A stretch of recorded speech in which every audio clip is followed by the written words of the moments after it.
The art of baking.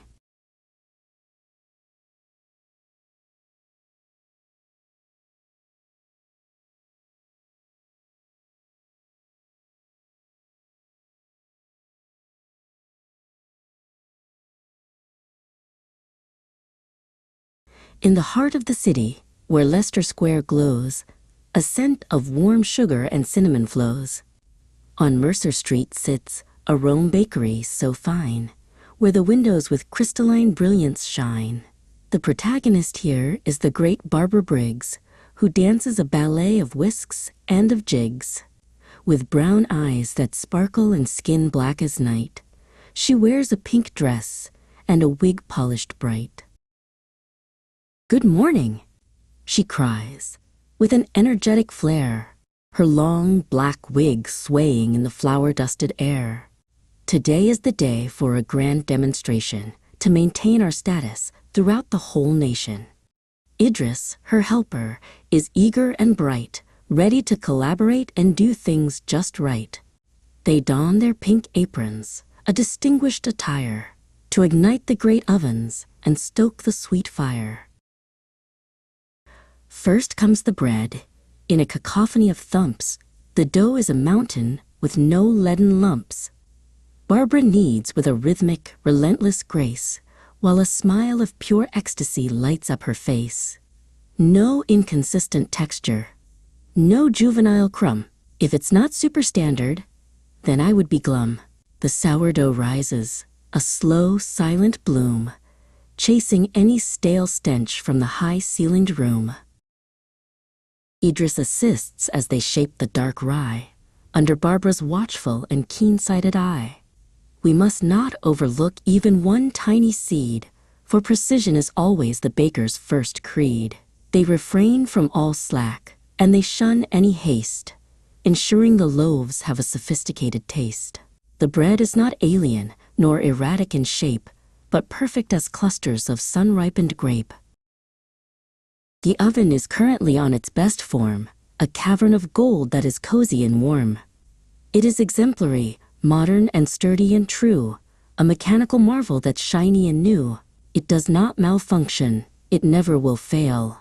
In this kitchen, no tragedy tells a sad tale.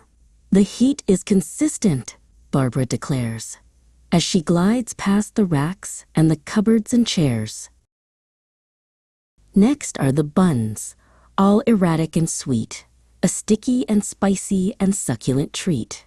Cinnamon swirls in a dizzying maze, coated in glossy and sugary glaze. "They are irresistible," Idris exclaims, as Barbara lists all the buns' fancy names. For picnics and parties and afternoon tea, these buns are as joyous as buns can ever be. Then come the biscuits with a snap and a crunch, the ultimate snack for a mid-morning lunch. Shortbread and ginger and lavender too, a palette of flavors, both ancient and new. Under no circumstances, Barbara decrees, shall we settle for biscuits that fail to please. They must not be lackluster, they must not be bland, but the crunchiest treasures in all of the land. Idris is busy with cutters and molds, creating the shapes that the biscuit dough holds. He works with a competence, steady and sure, ensuring each star and each circle is pure.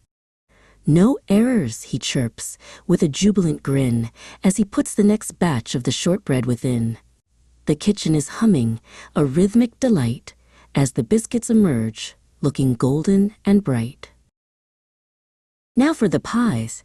Barbara shouts with a cheer, the season for savory comfort is here. Steak and dark ale, or the sweet apple tart, baking a pie is a sophisticated art.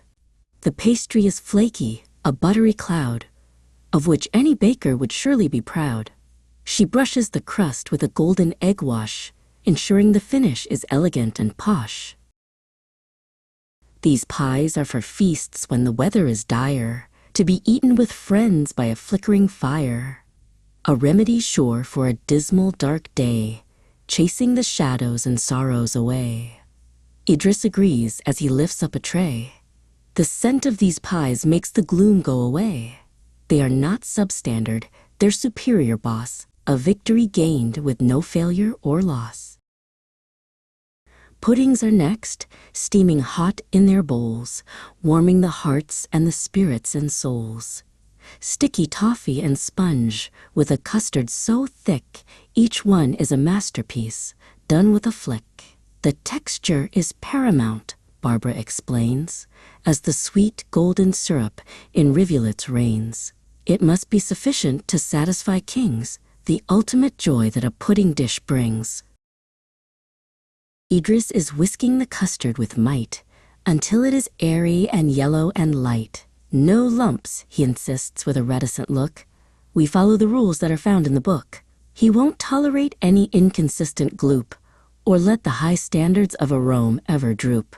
The pudding is perfect, a triumph of steam, a luscious, luxurious, sugary dream. But now comes the challenge, the peak of the day, a wedding cake grand in a floral array. 5 tiers of vanilla and lemon and rose, the finest of cakes that a person could pose. The stakes are quite high, Barbara says with a wink, but we are the best in the business, I think. This cake must be elegant, sturdy and tall, the most exquisite object of them all. Barbara applies the white icing with care, as smooth as a mirror, without a gray hair. She pipes tiny pearls and a delicate vine, making the tears of the wedding cake shine. It's not just a cake, but a symbol of love, as pure as the wings of a heavenly dove. It's the antithesis of a lackluster bake, the very best thing that a human can make. Idris brings flowers of sugar and silk, whiter than lilies and whiter than milk. We won't let a blemish or error remain, or let any shoddy work cause us some pain. The cake is a fortress of sweetness and light, a gorgeous, magnificent, wonderful sight. It sits on the counter, a pillar of grace, reflecting the joy on each baker's bright face. Not only the wedding, but birthdays as well, with chocolate sponges that weave a sweet spell. For children and adults, for young and for old, these stories of sugar are waiting to be told. Barbara laughs as she sprinkles the gold. Her energetic spirit is brave and is bold. No matter the circumstance, no matter the day, the art of the baking will show us the way. As evening descends over Leicester Square, a sense of elation is thick in the air.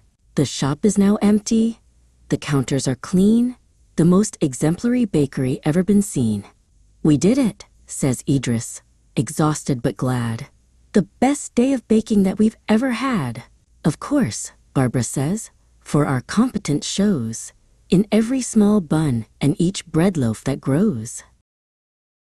The sun sets on Mercer Street, purple and red, as Barbara Briggs prepares for her bed. She hangs up her apron, her work is all done. Under the moon and the stars and the sun, a Rome bakery sleeps in a silence so sweet, a gem in the heart of a London town street. The art of the baking is magic, it's true, a gift from the bakers, to me and to you.